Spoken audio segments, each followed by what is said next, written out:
Bonjour la famille, j'espère que vous allez tous très bien. NETCH, Netier le catalan sur votre écran les gars. Bienvenue dans cette nouvelle vidéo, la vidéo un joueur, un emoji. Voilà, vidéo dans laquelle on note à notre façon les joueurs qui ont participé au match Real Madrid versus Barcelone. Voilà, le match qui s'est soldé sur un score de 3-1 pour le Barça. Et franchement, on est heureux. Voilà, on est heureux. Premier titre de l'ère Xavi, premier titre de ces gamins-là, les Gavi, Baldé, bon, Pedri, il a déjà remporté un titre avec Messi, si je ne me trompe pas. Voilà, deuxième titre qu'on célèbre sur la chaîne ici. La dernière fois, c'était la dernière coupe qu'on remporte. Je crois que c'était la Super Copa aussi, hein, avec Léo Messi. Voilà, où on était en maillot Seniera, je ne sais pas si vous vous rappelez. Et puis voilà, aujourd'hui, c'est le deuxième titre. On espère que ça ne sera pas le dernier titre de la saison.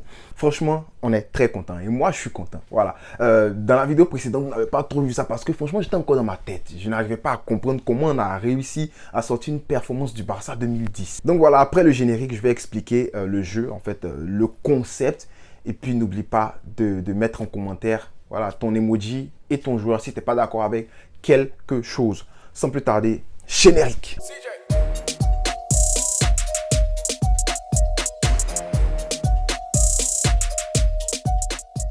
Donc on va commencer avec Ter Stegen, frérot. Ter Stegen qui fait un bon match. Donc pour moi, il mérite le pouce. Pourquoi Ter Stegen mérite le pouce dans ce match-là? Frérot, Ter Stegen a fait beaucoup d'arrêts.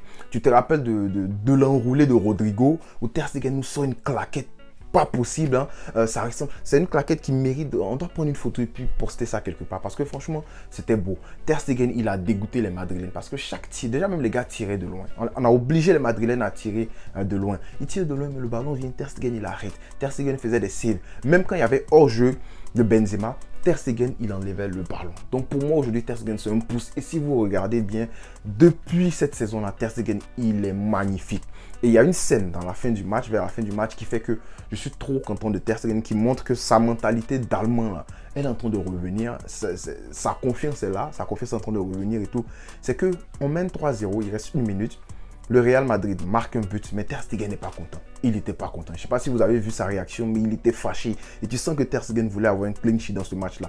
Mentalité top, dans la performance c'est top. Non mais tu veux quoi? Ter Stegen pour moi, c'est un pouce. Et on va continuer avec Araujo. Araujo pour moi aussi c'est un pouce. Voilà. En fait, si vous avez remarqué dans ce match-là, vous allez remarquer que dans ce match-là, il n'y a personne qui aura une mauvaise note. Ça, c'est un spoiler alert déjà.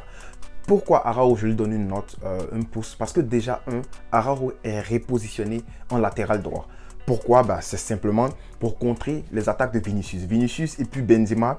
En fait, Vinicius, il est très dangereux. Benzema, il est très dangereux lui aussi. Mais la combinaison entre les deux, franchement, il ne faut pas laisser les gars combiner. On a vu une fois, ils essaient de combiner 1, 2, 3 fois. Mais le Barça s'est calmé et puis on a enlevé le ballon. Parce que si on paniquait, franchement, les gars, ils allaient nous dire. Déjà en Côte d'Ivoire, ça veut dire ils allaient nous tuer. Voilà. Mais pourquoi je donne le pouce à Araujo? C'est parce que Araujo, aujourd'hui, dans les duels avec Vinicius, j'ai vu les statistiques passer. Franchement, c'était catastrophique pour la part de Vinicius. Araujo a fait exactement ce qu'on appelle pocketer le joueur, le mettre dans sa poche. Vinicius a fait 19 duels avec Araujo, mais il n'en a gagné que 8. Il n'en a gagné que 8. C'est dribbles. Je crois qu'il a fait 7 dribbles. Il a réussi que 2 dribbles. J'essaie de me rappeler de la statistique de mémoire parce que je n'ai pas ça devant moi. Et Araujo, franchement, ce qui m'a plu dans ce match-là, je sais que c'est pas bien, mais l'arbitre a sifflé.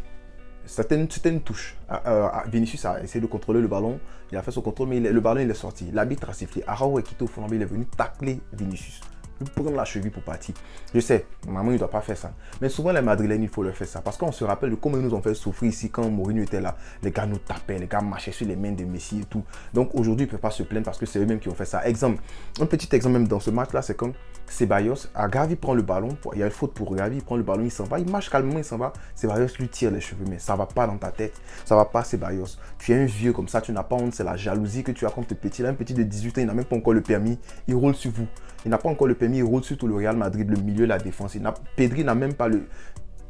On va passer maintenant à Baldé. Franchement, Baldé, il a fait un match époustouflant aujourd'hui. Déjà à la 11e minute, on voyait comment Baldé prenait le ballon, récupérait le ballon et puis monte. Premier contrôle, il abat directement Carvajal. Voilà, je me rappelle que quand Baldé était appelé en Coupe du Monde pour remplacer Gaïa, il y a des gens qui se sont sentis indignés. Mais pourquoi Baldé? Baldé ne mérite pas, il n'est pas bon, le petit, il est encore jeune. Vous avez vu le match que Baldé sort aujourd'hui, mais c'est un match exceptionnel et moi, ça me surprend. C'est pour ça que lors du débrief, là, j'étais surpris. Les gars, j'étais dans ma tête encore. Parce que le match, la performance que le petit Baldé nous a sorti aujourd'hui, ça, c'est un match référence. C'est un match référence. Contrôle, il est à 5 mètres de Carvajal. il dépasse Carvajal. Carvajal même veut lui tenir le maillot. Il est tellement rapide que Carvajal n'arrive pas à lui prendre le maillot. Il va, il fait le travail, il revient, il donne à Gavi. Gavi centre sur la tête de Lewandowski. Pouf, ça passe. Après, c'est encore le même petit qui va prendre le ballon, traverser tout le milieu du Real. C'est le même petit qui va récupérer un ballon qui était sur le point de sortir. Il était au milieu, au point, au rond central. Nous tous, on pensait que le ballon sortait. Même le commentateur sur Équipe 21 se demandait, mais attends, ne me dites pas que le petit va rattraper ce ballon-là. Mais le petit, il est exceptionnel, il est très rapide. Et voilà, il est en train de devenir très mature avec cette équipe du FC Barcelone. Et nous, ça ne peut que nous faire plaisir. Donc, pour notre petit baldo aujourd'hui, c'est un pouce. Et pour Koundé, ça sera un check. Ça sera un check, ça sera un crochet vert. Koundé a fait un bon match, un match correct, voilà. Aujourd'hui, je l'ai trouvé, il n'a pas été super sollicité en défense, ainsi que Christensen. Déjà, on va parler de Christensen. Christensen aussi, qui lui, je lui donne un check vert. Ils n'ont pas été très sollicités en défense centrale, parce que les mecs passaient sur les côtés. Ils passaient sur les côtés. Pourquoi ils passaient sur les côtés? C'est parce que déjà au milieu, c'était pénible pour eux. Le Barça avait mangé le milieu.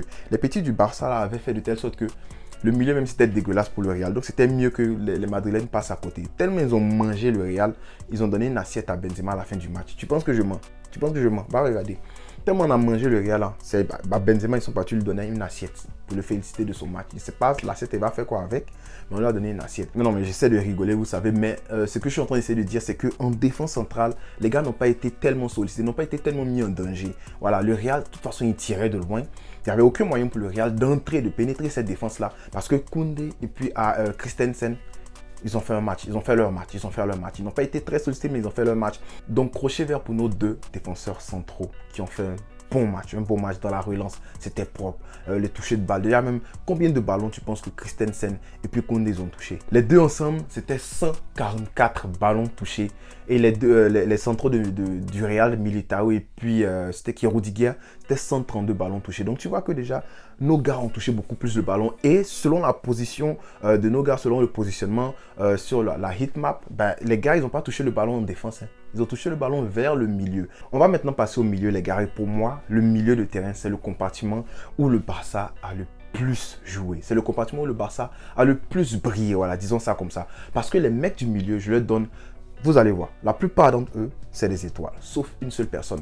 On va commencer avec Busquets. Busquets qui était censé être le seul 6 de ce match-là. Busquets, combien de ballons tu penses qu'il a touché? Réfléchis, combien de ballons tu penses que Busquets a touché? Busquets a touché 128 ballons dans ce match-là. Et 128 ballons, tu vas te dire, non mais Nietzsche, c'est quoi? Il n'y a pas de problème, 128 ballons, c'est pas beaucoup. Les gars, c'est équivalent au nombre de ballons que Modric, Kroos et Camavinga, ils ont touché ensemble. Ils ont touché 130 ballons. Busquets a touché 128 ballons. C'est-à-dire que tous les ballons du Barça passaient par Busquets. Et j'ai noté 2 ou 3 paires de balles faciles. Voilà, des moments où il a perdu le ballon, mais on l'avait tapé. Les deux autres, c'était une talonnade qu'il avait raté, un râteau façon qu'il avait raté là. Mais Busquets, franchement, dans ce match-là, c'était époustouflant. Et Busquets, je lui donne une étoile dans ce match-là. Busquets était à l'aise dans ce match-là. Une récupération qui mène à un but.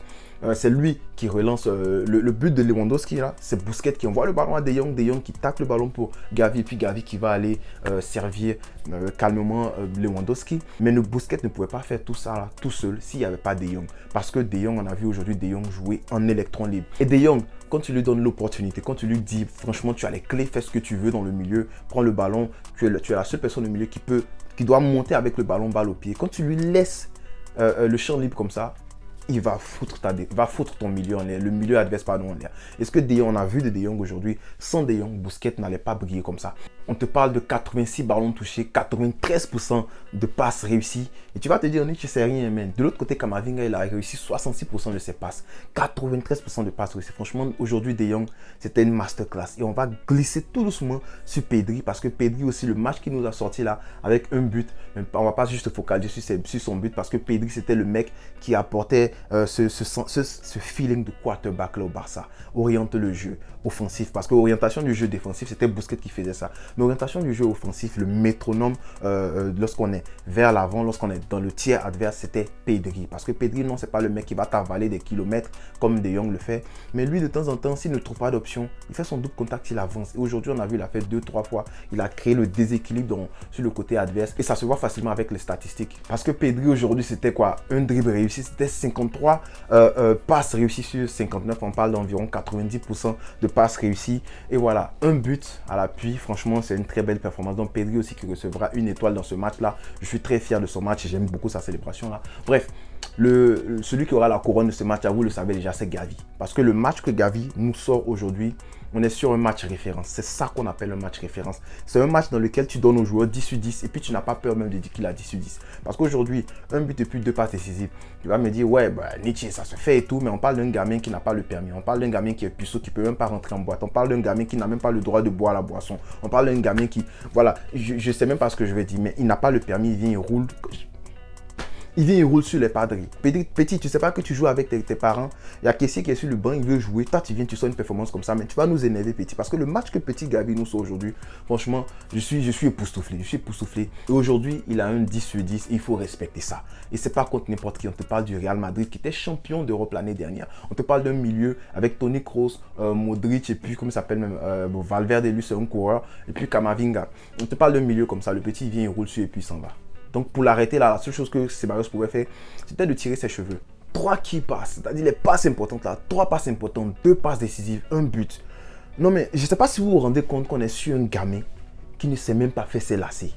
C'est un gamin comme ça qui vient et puis qui sort des matchs comme ça. Franchement, il va falloir que quelqu'un m'explique. Voilà. Parce qu'on était là, on se disait, non, le petit Gavi, il y a des moments où il ne brille pas, il y a des moments où il fait des bêtises et tout comme ça. Mais c'est un gamin. Il y a des moments où il va sortir des masterclass. Et s'il peut sortir des masterclass dans les matchs importants comme ça y est, on prend. Donc Gavi, homme du match. Et on va passer à Dembélé, pour moi, qui fait un match correct. Voilà. C'est pas un match excellent, c'est pas un pouce. Pour moi, c'est un crochet vert. Crochet vert parce qu'aujourd'hui, pourquoi c'est pas un pouce ou bien une étoile? C'est parce qu'aujourd'hui, on n'a pas vu, Dembélé n'a pas brillé. Voilà, ça arrive, c'est comme ça. Il y a des moments où tu n'es pas excellent, tu n'es pas à 100%. Mais si tu as des coéquipiers qui sont là autour de toi, qui font le job, c'est excellent. Parce que Dembélé, pourquoi Dembélé n'a pas brillé aujourd'hui? C'est parce que Dembélé, il y avait 2-3 personnes sur lui facilement. Mendy était sur lui. Camavinga venait aider Mendy. Et Rudiger était là aussi pour toujours au marquage sur Dembélé. Donc, il marquait beaucoup Dembélé, ces 3 gars-là. Mais malgré ça, on a vu Dembélé, il est passé 2 fois. Il est passé, ça fait mal, ça fait mouche. Une contre-attaque qu'on a eu là où Dembélé a eu le ballon. Le problème, c'est que Dembélé a tiré fort. Je le dis toujours, si Dembélé apprend à ouvrir son pied, apprend à placer ses ballons, Dembélé sera très bon. Dembélé va marquer les buts. Et aujourd'hui, s'il s'était calmé, qu'il avait placé son ballon petit filet opposé là-bas, Courtois n'aurait pas pu l'arrêter. C'est parce qu'il a mis en force, mais il a quand même bien tiré. Parce que ce qui arrête le ballon, quand il est en face à face avec Courtois, ce qui arrête le ballon, c'est la cheville droite de Courtois. C'est pas comme s'il a tiré sur Courtois cette fois-ci. Mais je pense qu'il y avait beaucoup mieux qui aurait pu être fait. Malgré cela, Dembélé qui nous sort un bon match, il fait peur à la défense du Real Madrid. Il donne même un carton jaune à Mendy. Franchement, faut saluer. C'est salutaire le match de Dembélé. Et on va aller tout doucement avec Lewandowski qui pour moi aussi reçoit un crochet vert. Voilà, c'était compliqué pour lui aujourd'hui en face de Militao parce que Militao remportait la plupart de ses duels. Il faut voir aussi qu'il s'est fait couder, hein, je crois, aux côtes. Il s'est plaint durant tout le match. Mais malgré ça, malgré qu'il se plaignait, il a marqué son but. Il se plaçait au bon moment, au bon endroit. Voilà pourquoi il reçoit le ballon de Gavi. Puis il ouvre bien son pied, il marque. Voilà, le mythe qui disait que Lewandowski n'était jamais là dans les matchs importants, je pense que vous savez où vous devez mettre ça, ce mythe-là. Parce qu'aujourd'hui, il vient plus sur une très bonne performance contre le Real Madrid. C'est pas une excellente performance, genre 9 sur 10 là, mais on est fiers du match de Lewandowski qui a été vraiment, voilà, il a servi Gavi pour son but. Hein. Gavi qui va partir malgré son but, qui place son ballon. Ce que je dis à Dembélé de faire tous les jours là. Il a servi Gavi pour son but. Il est très généreux avec le ballon. Quand il reçoit le ballon, il lève la tête, il lance ses joueurs en profondeur. Voilà, c'est pas le 9 qui va essayer de courir avec le ballon, essayer de tirer pour avoir des stats là. Non, il n'a pas fait ça aujourd'hui. Il fait même pas ça. Aujourd'hui, on l'a vu drop down pour venir faire partie du jeu et il a bien fait ça aujourd'hui. Donc pour moi aujourd'hui c'est un crochet vert. Donc si on remarque bien toute l'équipe, il n'y a personne qui a fait un mauvais match et je suis très content. Je vais terminer avec Xavi pour moi qui a une étoile. Xavi il y a une étoile aujourd'hui parce qu'on a reproché à Xavi ses mauvais remplacements. Mais on va commencer avec la façon dont Xavi aligne les joueurs. Déjà, il trouve une formation qui fait très mal à Ancelotti. Ancelotti ne trouve pas la solution. La gestion du match, elle était excellente parce qu'il a vu que l'équipe menait. Il ne fallait pas disturb, il ne fallait pas faire des remplacements bizarres. Xavi n'a pas fait de remplacement jusqu'à la 77e minute. Voilà. Il a compris qu'il ne faut pas faire des remplacements bêtes. Donc, il a gardé son équipe. Et même quand il fait un remplacement dans la gestion de son effectif, dans la gestion de sa formation aujourd'hui, il ne veut pas modifier son 4-4-2. Il préfère faire sortir Dembélé pour faire entrer Rafinha qui va jouer le même poste que Dembélé. Et Rafinha qui est défensivement beaucoup plus... Voilà, je pense qu'il est beaucoup plus assidu défensivement que Dembélé. Et Rafinha, il entre, il fait son travail. Et c'est quand le match est plié que Xavi commence maintenant à sortir un milieu pour un autre attaquant, faire des remplacements comme ça. Mais avant ça, Xavi n'a pas touché son équipe parce qu'il savait qu'il menait. Et aujourd'hui, dans le jeu de cette équipe du Barça, on a vu tout.